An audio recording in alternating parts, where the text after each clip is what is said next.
रास्ता बंद मत करो, चौड़े रास्ता रखो, गाड़ी तुम्हारे द्वार तक पहुंचे। और देशभक्ति अगर है आपके अंदर तो देश की सड़कों का पैसा भी मत खाओ। बहुत से नेता लोग देश के प्रति समर्पित हैं, लालच नहीं करते। और कितने नेता लोग तो ऐसे भी हैं जो सड़क भी खा गए, नहर भी खा गए, पंचायत घर भी खा गए, हॉस्पिटल खा गए, हॉस्पिटल की दवाई खा गए, चारा घोटाला करके चारा भी खा गए। भैंस नहीं खाया, गनीमत रही, उसको भी खा जाएगा। ये कौन तरीका है? कितना धन चाहिए आपको? अभी एक मेरा संत बोल रहा था कि भारत देश में इतना काला धन है कि ये भारत देश को 4 बार नया बसाया जा सकता अगर काला धन निकल कर बाहर आ जाए।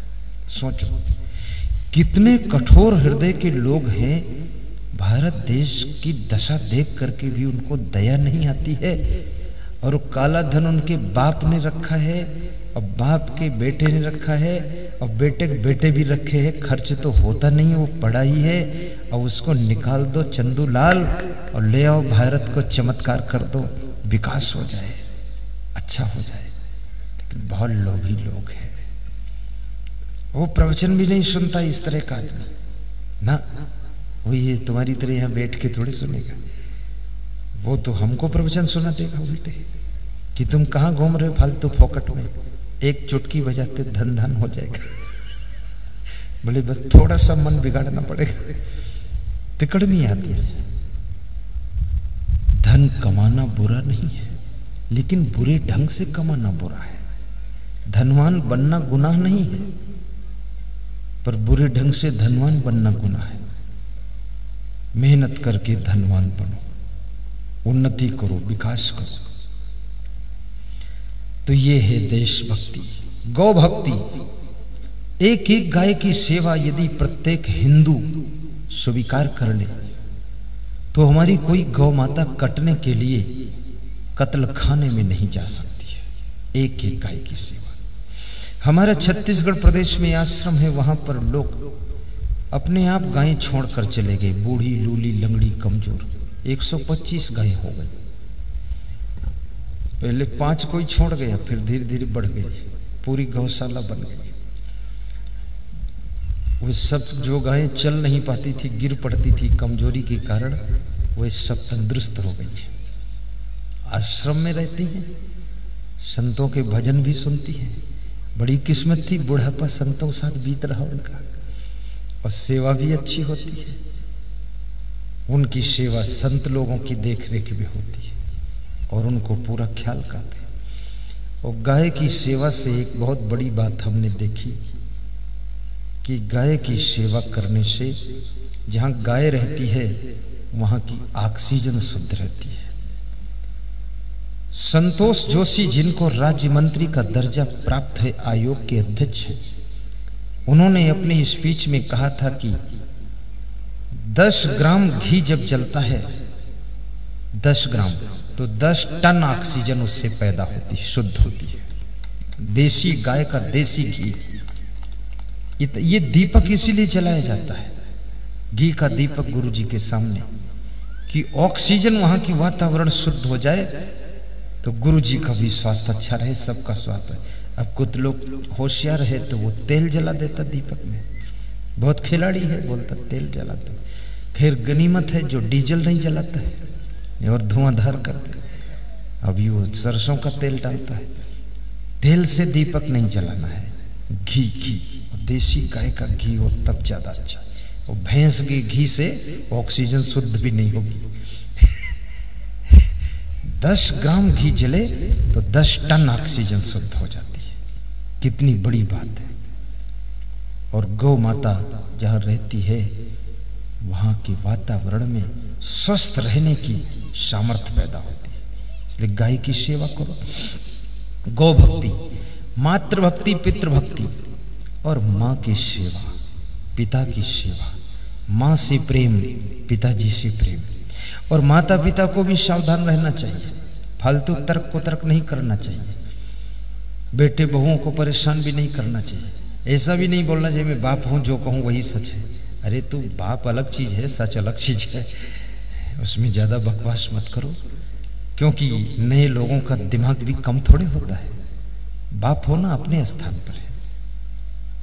कभी कभी बेटा भी बहुत बुद्धिमान होता है, थोड़ा उसका लिहाजा रखो। हमारी टीम में एक संत है, बहुत छोटा उम्र का अभी, लेकिन उसका डिसीजन बहुत टॉप का रहता है, पूरा डिसीजन लेता है, बहुत चमत्कार कर रहा है। तो उसकी बात को हम भी मान लेते हैं और उसको हम मनोबल बढ़ाते हैं, बहुत अच्छा है। छत्तीसगढ़ प्रदेश में उन्होंने परोपकार फाउंडेशन की रचना किया है और परोपकार फाउंडेशन के तहत में 1000 हॉस्पिटल संचालित किए, जिसमें 50% की छूट पर ट्रीटमेंट हो रहा है। सैकड़ों लोग ट्रीटमेंट करा चुके हैं, अभी 2 महीने से चालू किया। हॉस्पिटल के बॉस से मिलकर के सेटिंग किया है और उसको टाई अप कर दिया हॉस्पिटल को। और वही हॉस्पिटल है जहां पर डॉक्टर जब नब्ज पकड़ता था 200 रुपये लेता था, अब फ्री में देखता है डॉक्टर, देखने का चार्ज कुछ भी नहीं। ऐसा परोपकार फाउंडेशन के तहत पूरे इंडिया में वो संस्था फैलने वाली है। आपकी राजस्थान मध्य प्रदेश में भी आने वाली है, आपकी हर जिले में हर तहसील में उसको हॉस्पिटल उसके तहत काम करेंगे। 50% छूट पर काम, इतना तगड़ा डिसीजन उसका है। उज्जैन में बहुत बड़ा आश्रम बनाने का डिसीजन है। आज बात हुई उनसे 20 मिनट तो बताया उन्होंने, तो मैंने कहा बहुत अच्छा, हम खुश हैं। हम इसलिए खुश हैं कि हमारा माइंड फ्री रहेगा, कोई आगे आगे सोच तो रहा, नहीं तो हम भी उसे दिमाग लगाएं तो इस लोग भूल जाएगा हमको। धन्यवाद दीजिए अपने शिष्य को भी, धन्यवाद दीजिए अपने पुत्र को भी। अगर वो आगे दिमाग सक्रिय कर रहा है तो अपनी बहू को भी धन्यवाद दीजिए। उसको दबाने की कोशिश मत कीजिए, उसको छूट दीजिए कि आगे बढ़ो, चरित्रवान बन करके ऊंचाइयों को छू लो। ऐसा आशीर्वाद दो। मातृभक्ति, पितृभक्ति, फिर आती है गुरु भक्ति। गुरु भक्ति भी बहुत श्रद्धा से करना, गुरु के प्रति निष्ठा हो, प्रेम हो, श्रद्धा हो, और गुरु की सेवा करने में आलस्य ना हो। फटाफट सेवा करो, तन से, मन से, धन से, वस्तुओं से, सामान से। एक भक्त मुझसे पूछ रहा था कि आपको क्या क्या सामान चाहिए, तो हमने कहा अभी तो सब कुछ है। बोले अभी तो है लेकिन भविष्य का बता दो। बोले A to Z मुझे लाना है, जितना तुम यूज करते हो, गिलास, कटोरी, चम्मच, घड़ी, छतरी, जूते, चप्पल, साबुन, सब कुछ, मंजन, ब्रश। तुमने कहा ये तो सब मिल जाता है, कोई कोई देते रहते हैं। बोले कोई देने से हमारा काम नहीं चलेगा, हमने संकल्प लिया है कि हमको देना है सब, टोटल, छोटी छोटी चीजें, बड़ी बड़ी चीजें। बोले 2 साधु भेजो मार्केट, टोटल रजाई, गद्दा, मच्छरदानी, तकिया, सब कुछ, यानी एक बार मेरा ही सब यूज होना चाहिए, टार्च भी। तो हमने कहा बहुत बड़ी बात है। बोले बड़ी बात क्या है, साधारण मैं था, आपकी कृपा से 50 लाख रुपए महीने कमा रहा हूं, बहुत बड़ा बिजनेस फैल गया 24 साल की उम्र में। टीवी चैनल की फीस भी 1 महीने की दूंगा, 1,60,000 रुपये टीवी के लिए दे गए वो। और उन्होंने कहा कि आश्रम भी बनाऊंगा आपका, मैं अलग से बनाऊंगा, टोटल बना कर दे दूंगा। मैं निवेदन करूंगा, गुरु की सेवा समाज की सेवा है, गुरु की सेवा देश की सेवा है। और सच्चे, अच्छे, महान, वैराग्यवान, शुद्ध ब्रह्मचारी गुरु मिल जाए तो समझ लो कलयुग में भगवान के मिलने के समान ही हो गया है। कही रघुपति सुनो भामिनी बाता, मानहु एक भगति करनाता। श्री च्यवन कंपनी की आयुर्वेदिक दवाएं बहुत फायदा करती है। अभी उनका च्यवनप्राश आया है, इतना तगड़ा च्यवनप्राश है, मैं तो नहीं खाया हूँ। जवान आदमी को खाना भी नहीं चाहिए, बूढ़ों को च्यवनप्राश खाना चाहिए, क्योंकि च्यवन ऋषि बहुत बूढ़े हो गए थे, तपस्या कर रहे थे, तो ध्यान में बैठे थे, तो उनके ऊपर जो मिट्टी दीमक है ना वो सब चिपक गई थी, आंखें केवल खुला थी। तो कोई ऋषि घूमने गया जंगल में, उसके साथ उसकी लड़की गई थी, तो उस लड़की ने देखा वो आंखें जो चमक रही, तो उसने सोचा ये क्या चमक रहा है, तो लकड़ी लेकर आंखों में घुसेड़ दिया, तो उनकी आंखें फूट गई थी। तो खून जब बहकर निकला आंखों से, फूट गई आंखें, और दीमक ने ऊपर से सब मिट्टी लगा दी थी। तो ऋषि ने देखा, अरे मेरी लड़की ने कोई संत की, कोई ऋषि मुनि की आंखें फोड़ दी। तो उन्होंने दीमक को हटाया और खोला, तो उनकी आंखों से खून गिर रहा था। बोले आप कौन हैं? बोले कोई बात नहीं, आपकी बेटी ने आंखें फोड़ दी, अब सूरदास हूं और क्या करूं। बोले नहीं नहीं, ये तो बहुत बड़ा पाप हो गया, अब आपकी बुढ़ापे में कौन सेवा करेगा। तो इस बेटी ने अपराध किया है आपके साथ, मैं इस बेटी को आपको देता हूं, यही सेवा करेगी आपकी। तो उन्होंने कहा मैं क्या करूंगा आपकी बेटी को, मैं बोले आपके साथ इसका विवाह कर देता हूं। अरे बोले विवाह करोगे, बुढ़ापा है मेरा। तब उन्होंने च्यवनप्राश की खोज किया, तभी उनका नाम च्यवन ऋषि पड़ा, और च्यवनप्राश बनाया और फिर उसको 6 महीने खाया, और फिर से वह बूढ़े से जवान हो गए, तब उस बेटी के साथ विवाह किया था। ये च्यवनप्राश बूढ़ों के लिए है, जवानों के लिए नहीं है, इसलिए मत खाने बैठ जाना, 1 चम्मच हम भी ले ले। जो लोग कमजोर हैं उनके लिए बहुत फायदा करता है। और शरीर को स्वस्थ भी रखना, साथ में मन को अपने समझा कर रखना, उलझने न पाए मन तुम्हारा। प्रथम भगति संतन कर संगा, दूजे रति मम कथा प्रसंगा। पहली भक्ति संतों का संग कीजिए, दूसरी भक्ति जहाँ राम कथा, भागवत कथा, सुखद सत्संग कथा, प्रवचन कथा होती हो, वहां जाकर के प्रेम से सुनिए, ये दूसरी भक्ति है। गुरुपद पंकज सेवा, तीसर भक्ति अमान, चौथी भक्ति मम गुण गण, करे कपट तजिगान। गुरु के कमल रूपी चरणों की निर्माणता पूर्वक सेवा करना तीसरी भक्ति है। चौथी भक्ति कपट छोड़ करके अपने इष्ट देव का गुणगान करना, ये चौथी भक्ति है। मंत्र जाप मम दृढ़ विश्वासा, पंचम भक्ति सुवेद प्रकाशा।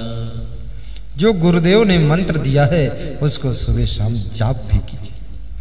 मंत्र जाप मम दृढ़ विश्वासा, और हमारे में अपने इष्ट देव में दृढ़ विश्वास रखो, ये 5 ही भक्ति। छठ दम शील विरति बहु कर्मा, निरत निरंतर सज्जन धर्मा। और छठी भक्ति अपने मन इंद्रियों को बस में रखना, विभिन्न प्रकार से वैराग्य करना। छठदम शील विरति बहुकर्मा, शीलवान बनना, चरित्रवान बनना। और 7वीं भक्ति सतुई सब मोह में जग देखे, मोती अधिक संत कर। 8वीं यथा लाभ संतोषा, सपने हूँ नहीं देखहीं पर दोषा।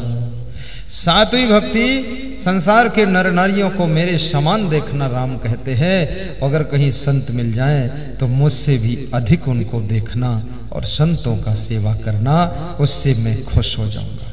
सतुई सब मोह में जग देखे, मोती अधिक संत कर। 8वीं यथा लाभ संतोषा, सपन हूँ नहीं 8वीं यथा लाभ संतोषा,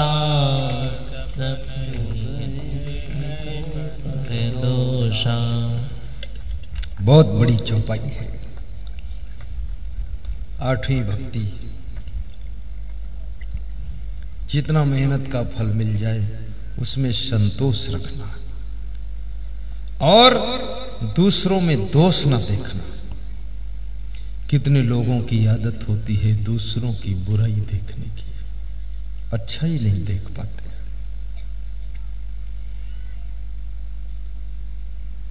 पड़वा जब भैंस के स्तन को पकड़ता है तो दूध खींचता है, और जोंक कीड़ा जब भैंस के स्तन को पकड़ता है तो वहां खून खींचता है। दोनों पकड़ते एक ही जगह हैं, लेकिन जोंक कीड़ा वो खून खींचती है और पड़वा वहां से दूध खींचता है। याद रखना, जिनकी पड़वा बुद्धि है वह जिस आदमी को देखते हैं उसमें से गुण रूपी दूध खींचते हैं, और जिनकी जोंक बुद्धि है वह दुर्गुण रूपी खून को खींच लेते हैं। इसलिए पड़वा रूपी बुद्धि रखिए। अठुई यथा लाभ संतोषा, सपन हूँ नहीं देखहीं पर दोषा। नवम नम्र सब सो छलहीना, मम भरोस ही हर्ष नदी। नवी भक्ति शिवरी सबसे नम्रता सरलता का व्यवहार करना, छल कपटहीन व्यवहार करना, ये नवी भक्ति है। हर शोक न करना, सम रहना, ये नवी भक्ति है। नौ महा जिनके ये कहो होई, नारी पुरुष सचराचर कोई। सो अतिशय प्रिय भामिनी मोरे, सकल प्रकार भक्ति दृढ़ तोरी। 9 प्रकार की भक्ति में जिसमें एक भी भक्ति होगी वो भी मुझको प्रिय है, लेकिन शिवरी तेरे में तो 9 भक्तियां टोटल भक्ति है, इसलिए तू मुझे परम प्रिय है। मैं तेरे को आशीर्वाद देता हूँ। प्रथम भगत संतन कर संगा, दूजे अति मम कथा प्रसंगा। नौ मह जिनके कहु होई, नारी पुरुष सचराचर कोई। सो अतिशय प्रिय भामिन मोरे, सकल प्रकार भक्ति दृढ़ तोरे। भक्ति स्वतंत्र सकल सुख खानी, बिनु सत्संग न पावहीं प्राणी। बिना सत्संग की भक्ति नहीं मिलती है। आपका जीवन सुखी हो, आपको पूर्ण भक्ति की प्राप्ति हो। अरब खरब लो द्रव्य हो, उदय अस्त लो राज। भक्ति महात्म ना तुले, ये सब कौने काज। भक्ति आपके मन में पैदा हो, आपका घर धन धान्य से पूर्ण हो, आपके घर में शांति आए, आपके घर की नारियां देवी का रूप बनाकर घर की शोभा बढ़ाएं, आपके घर के पुरुष देवता की तरह घर में रहें, और आपका घर दुख दरिद्र से मुक्त हो, कोई प्रकार की अला बला बाधा न रहे। भूत प्रेत चुड़ैल मरही मशान, नटवीर खबीस जिंद परिंद ओझा बेगा नाउत। जंतर तंत्र टोना टंबर जादू, साढ़े साथी शनिश्चर मंगल टेढ़ा सीधा शकुन अपशकुन, ये सब आपके घर में प्रभाव न डाले। आपका मन हमेशा प्रसन्न रहे, ऐसी मैं शुभकामना करता हूँ। और अपने क्षेत्र में, अपने गांव में सत्संग समागम कराने की आपकी इच्छा भी पैदा हो, ताकि आपके क्षेत्रवासी लोग सत्संग का लाभ ले सकें और सभी का कल्याण हो सके। जैसे हमारे लहास के सरपंच जी, उनकी इच्छा व्यक्त हुई है, ऐसे कल एक और सज्जन जी मांग करके गए हैं।